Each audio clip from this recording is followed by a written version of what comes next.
Hey, my name is Toryn Green, and I had the Brightocular procedure April 7th, 2015, and so almost 3 years ago.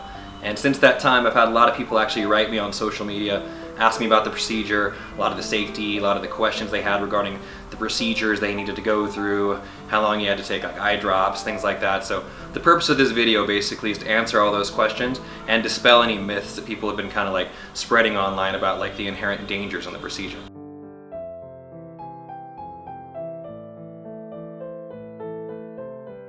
One of the first things I want to talk about is the fact that you're going to be traveling out of the country to have the procedure. So you're going to get like a tourist experience out of the whole deal. And again, one of the things that's really important to know is that with any surgical procedure, there's going to be like some inherent risks. But there are certain things you can do in which every doctor that actually, does the procedure for you should tell you about, to where you can actually avoid these dangers that actually, could happen to certain people. If you've gone online, you can see certain people talking about they've had issues with pressure building up in their eyes. They've had glaucoma forming. They've had going blind in one eye versus the other. All of these things can be avoided. So after you have the procedure, you're going to have like a foreign object basically within your eye. And whenever that happens, you're going to have like a possibility of an inflammation. Because it's a foreign object, your body may want to reject the implant. And this could happen like over several months, it could happen after a week, or it may happen, years down the line. But they have a little drop here called prednisolone acetate. And this is something that your doctor should prescribe to you. And what it is, it's a steroidal anti-inflammatory. And by using this, what ends up happening is the redness that may build up in your eye if you ever wake up with like slightly red eyes, this will make it go away. You don't want to use this every single day, because it can actually affect the pressures in your eye. So something maybe like once every 2 weeks to maybe once a month, it's a good thing to have. And again, it's like a reset button. Now, for the most important part, after you have your procedure, you're going to want to have like what they call post-op checkups, and you're going to want to do that about 3 times within the year after your surgery.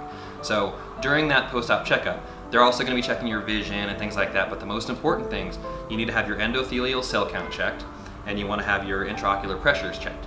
So your pressures need to stay low, and your endothelial cell counts need to remain high. So whatever your levels were prior to surgery, you want to keep those types of levels, every checkup that you have.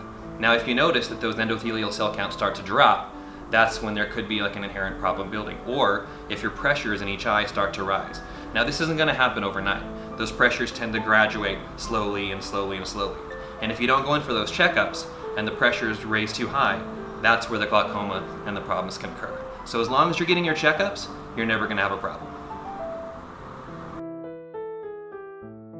So one of the things I've seen on social media lately is, people that haven't actually been going in for those checkups are actually posting online that they had certain problems, like they had like this buildup of pressure in their eye, and they didn't check it till it was too late, and now they basically have to have their either implants removed, or they basically have to go on some sort of different drops, or they're just basically upset about the whole thing.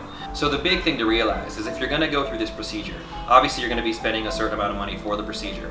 You need to also make sure you have enough money to follow up the procedure with your checkups.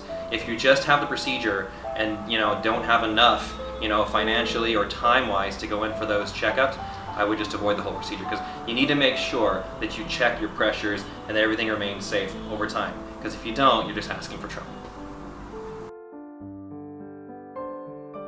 From what I've heard, some of the people I've actually talked to, whenever they start to have like an increasing redness or uveitis in their eye that they can't seem to get rid of with drops, or they start to feel like a pain or pressure within their eye, finally they decide to go to a doctor.